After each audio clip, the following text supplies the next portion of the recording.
Je leur veux pas parce que je suis consommateur, je le répète encore. Mais je sais me maîtriser, mais il y a des gens qui se maîtrisent pas et ça a des conséquences terribles, des accidents, des trucs. Oui, on meurt de quelque chose tous. Mais voilà, chacun, on peut débattre de ça des années. J'ai de très bons amis dans ces sociétés brassicoles. Mais personnellement, j'aurais du mal. J'aurais vraiment du mal. Donc il faut se connaître et savoir dans quoi se connaître afin de savoir dans quoi se lancer. C'est très important. Et surtout quand tu bosses dans une activité qui te plaît profondément, forcément tu as de meilleurs résultats. Tu es plus épanoui, tu as de meilleurs résultats, forcément. Ça joue sur ton impact, ça joue sur tes performances. Voilà, et derrière sur la réussite de ta carrière. Voilà, donc c'est pour ça que c'est très très important de connaître quelles sont nos valeurs, les choses pour lesquelles auxquelles on est attaché. Et je vais vous lister là, et vous pourrez faire l'exercice à la maison, 10 valeurs. À vous maintenant de les classer à la maison. La première, ça va être la réussite financière. La deuxième, l'épanouissement personnel. Troisième, la reconnaissance. Quatrième, la sécurité. Cinquième, la créativité. Sixième, la liberté. Septième, l'impact social. Huitième, la famille. Neuvième, l'apprentissage. Et 10, l'aventure. Notez ces valeurs-là, clés. Et à partir de cette notation que vous aurez fait, ok, vous saurez en réalité un peu mieux qui vous êtes. Et ça va mieux guider vos choix. Entre la réussite financière 1, l'épanouissement personnel 2, la reconnaissance sociale 3, la sécurité 4, la créativité, être dans un travail qui vous permet de faire bouger vos méninges 5, la créativité, la liberté 6, l'impact social 7, la famille qui est très importante pour moi. Moi, je noterai jamais la famille à 8. Ok, la famille 8, l'apprentissage 9 et l'aventure 10. Qu'est-ce qui est important pour vous? Classez ces valeurs clés-là de 1 à 10 et vous apprendrez un peu mieux sur vous-même et vous pourrez aligner vos valeurs avec votre carrière. Je vais vous inviter, chers auditeurs, à être heureux. Oui, à être heureux. Et il n'y a pas meilleure voix que Pharrell Williams pour nous y inviter. On se retrouve après le moment de pause musicale. It might seem crazy what I'm about to say. Sunshine, she's here, you can take a break. I'm a hot air balloon that could go to space. With the air, like I don't care, baby, by the way. Because I'm happy. Clap along if you feel like a room without a roof. Because I'm happy. Clap along if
Vous écoutez Carrière et Stratégie sur ABK Radio. Carrière et Stratégie, c'est uniquement sur la fréquence utile et agréable ABK Radio. Maintenant que nous avons exploré nos valeurs et motivations, il est temps de parler de l'impact de l'environnement sur notre développement personnel. Et quand je parle d'environnement, eh bien, mesdames et messieurs, je parle aussi de personnes qui nous entourent. Ok? Un étudiant talentueux, mais entouré de personnes démotivées, peut finir par douter de ses propres ambitions. C'est pourquoi, quand on est parent, on doit faire attention aux personnes, aux amis de nos enfants. Parce qu'ils auront une influence sur nos enfants. On va donner un message X et les amis donneront un message Y. Ok? À l'inverse, une personne moyennement performante, mais dans un environnement exigeant, peut se surpasser. Ok? Il ne faut pas se résoudre à croire que l'enfant, non, lui, il est moyen. Il faut être exigeant envers les enfants aussi de temps en temps pour les amener à se surpasser. Parce que la vie, c'est comme ça. Dans la vie, il faut parfois se surpasser. Et donc, il y a des environnements qui nous encouragent naturellement à nous surpasser. Et autant avec nos enfants, autant qu'on le fait avec nos enfants, autant nous devons aller vers des environnements qui nous amènent à nous surpasser.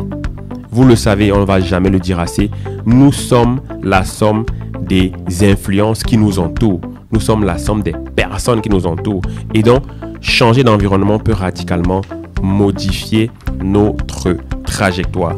C'est un message essentiel qu'il faut comprendre. Et quand on parle d'environnement, c'est l'environnement professionnel. L'entreprise dans laquelle j'évolue, sa culture, les collègues et les managers, les opportunités de croissance qu'il y a dans l'entreprise, tout ça détermine qui nous sommes et qui nous serons. Ok? Si il y a une entreprise qui ne donne pas d'opportunité de croissance, il faut penser à partir de là. Sinon, voilà, ça va te faire devenir quelqu'un d'autre. Quelqu'un d'aigri, par exemple. Ok? Il y a l'environnement professionnel, l'environnement social, familial, l'environnement physique, hein, l'endroit où tu vis.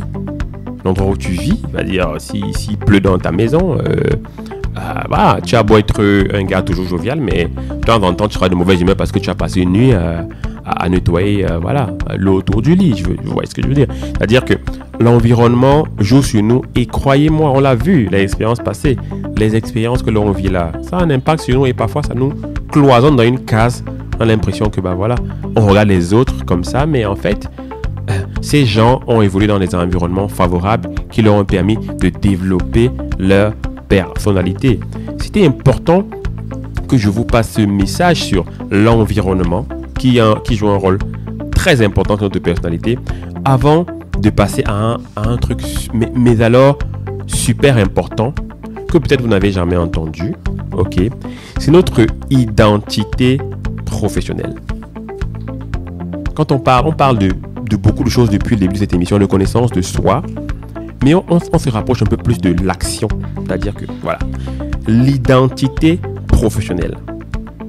Pourquoi construire une identité professionnelle forte? Il y a des gens avec qui vous discutez. Au premier abord, vous sentez leur charisme, vous sentez leur détermination, vous sentez qu'ils ont une vision claire de ce qu'ils veulent faire. Tout le monde sait que Elon Musk, aujourd'hui, c'est un visionnaire technologique. Avec tout ce qu'il a fait avec SpaceX, avec les voitures électriques, avec le paiement sur Internet, c'est un visionnaire technologique. C'est son identité forte. On sait qu'il est comme ça. Nous devons chacun pouvoir dégager une identité forte. Si vous ne définissez pas votre identité professionnelle, d'autres le feront pour vous. Et pas toujours de la manière dont vous le souhaitez. On parlera de vous. Alors que quand on sait que ce gars, voilà comment il est, voilà son orientation, voilà ce qu'il pense, voilà ce qu'il vise, voilà ce qu'il aime, voilà en quoi il est bon, on aura beau parler de vous en mal, en bien, mais l'identité sera tellement forte que c'est ça qui brillera plus que les ondits en fait. Donc l'identité, c'est l'image que vous projetez dans votre milieu professionnel. Et cette image-là, elle est composée de plusieurs éléments.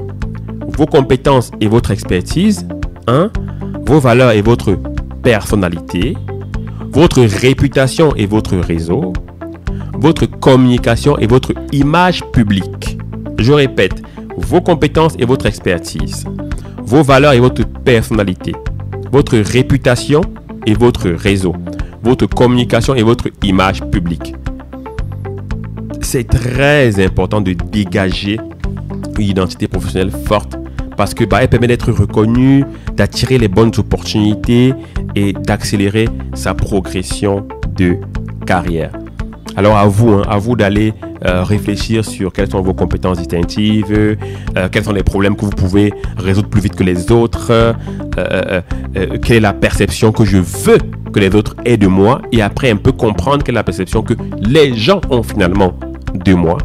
Ok, et ce sera vraiment bon pour la suite, c'est-à-dire que derrière vous allez travailler sur ce qu'on appelle aujourd'hui le personal branding. Ok, il y a pas mal de choses dessus sur le personal branding sur internet. Vous pouvez faire des recherches dessus, mais de manière générale, c'est ça, c'est ce que vous dégagez comme image à travers les différents éléments qu'on a vus: compétences, expertise, valeurs, personnalité, réputation, réseau et image publique, communication. Voilà.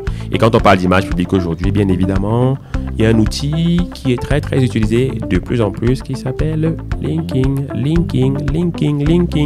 Pour ceux qui négligent linking, je vais vous le rappeler encore et toujours dans cette émission. Vous n'allez pas m'échapper. Ok? Voilà. Et là, on va passer à l'action. L'action, parce que après avoir pris connaissance de soi, on sait qui on est, on a une identité personnelle, professionnelle, forte et ainsi de suite. Voilà, il faut agir. Pour vous dire, apprenez à vous connaître et rester tranquille. Non, il faut derrière agir.